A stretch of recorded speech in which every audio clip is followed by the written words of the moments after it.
The issue in question was not the guaranteed dollars the Steelers gave him, compared to other running backs. He was saying, wait a minute, there's a different market for me because I'm not just a running back. I'm not just a receiver. I'm both. This is what I bring to the table. 321 carries, 85 receptions, 406 touches. You're running me into the ground, whether I'm catching passes or I'm running the football. But then you're going to try to judge me as just a running back when it comes to paying me. His objective wasn't just about the money.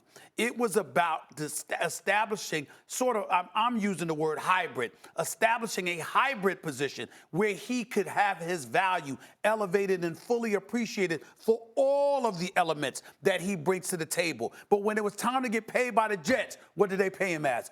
A running back. Sure. And even then, it wasn't what Todd Gurley was getting paid. So if you had taken the $14.5 million franchise tag, you took that salary last year, and you came into this season, and let's say, for example, you got $14 million in guaranteed dollars or $20 million in guaranteed dollars instead of the 35, it still would have equated to what this is. And I'm saying we could play with those numbers because he could have gotten hurt, and that might not have happened. I get all of that. All I'm going by, and the reason why I don't think this was successful for him, it wasn't horrible, anything, $35 million guaranteed. But the reason why I say it wasn't as successful as he's proclaiming is because he said this is what he wanted to accomplish, and he didn't do it. I get that, and I don't like.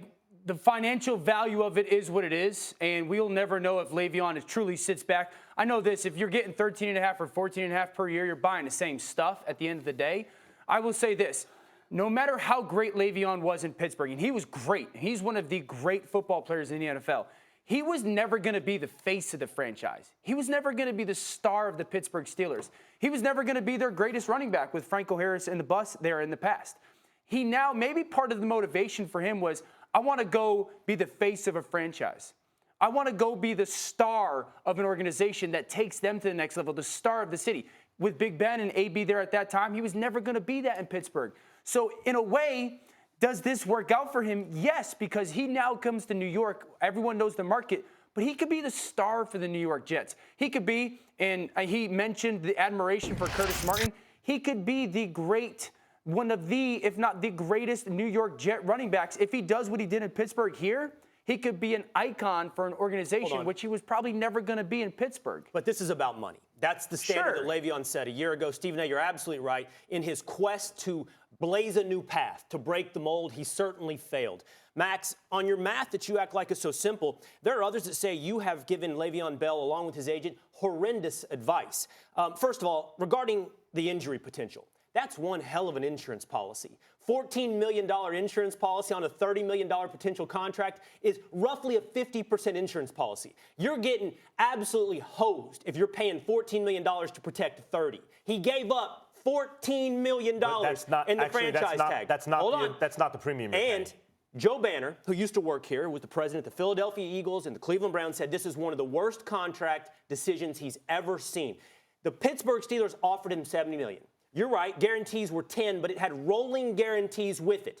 And if he met certain dates, by the way, which would have included 1 year if he'd been there, if Le'Veon Bell were a Steeler today, it'd be 22 and then $30 million. If he hadn't gotten injured. He's an injury-prone player playing an injury-prone position. By the way, where people suffer attrition as they play.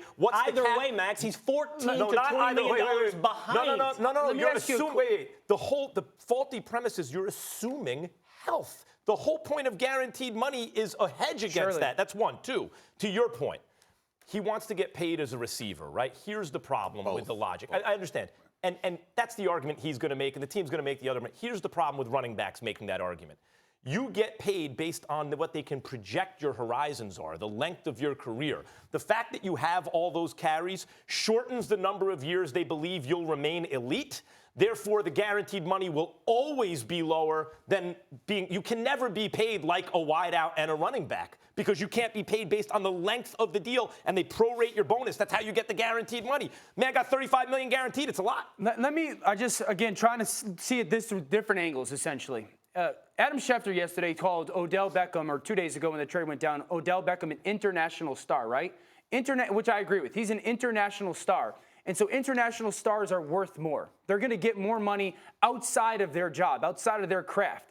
Le'Veon Bell, if he performs in New York like he did in Pittsburgh, is going to make up that money. I don't know how much, 14, I don't know, but he's going to make up that money because of this market. Also, we talk about Zion Williamson at Duke and how much his kind of star has risen because he went to Duke, because the market, the team, the brand that he plays for, he's now worth more money than he was 6 months ago because what he's done at Duke, not at the University of Arizona or another basketball program. And so Le'Veon can make up money because of the market that he's now in. He could become certainly a nationwide, but an international star if he balls like he does in New York. But I don't think anybody's disputing that. Sure. I think that ultimately what it comes down to is forget the money for a second, guys, as hard as that may be. Forget the money for a second. His objective was to establish a new category for guys playing his position, but asked to do things far more expansive than what the position normally requires. You have guys that just run the football. No, he's asked to run. Plus, he was the second leading receiver behind Antonio Brown. Did he accomplish that? I would argue in a way, yes. I would argue in a way, yes. I want to say the Giants took Saquon Barkley last year. Second overall. Because of the similarities in their play. I'm talking about what Stephen A, Le'Veon hold wanted on. with contract. I want to answer that. The answer is no, because in the NFL, you get paid for what they believe you're going to do, not what you've already done. And Le'Veon was trying to make the argument, based on what I am doing now and what I've done, I should be paid that way. And the NFL basically told him, based on what you already did, we don't believe you're going to do it for that much longer. That's always going to be the case. The becauses are the reasons, the excuses to answer Stephen A's question, which is no. He did not accomplish that. And he's not even the highest paid running back today. He's behind Todd Gurley. He accomplished an extra $25 million of guaranteed money, which is better.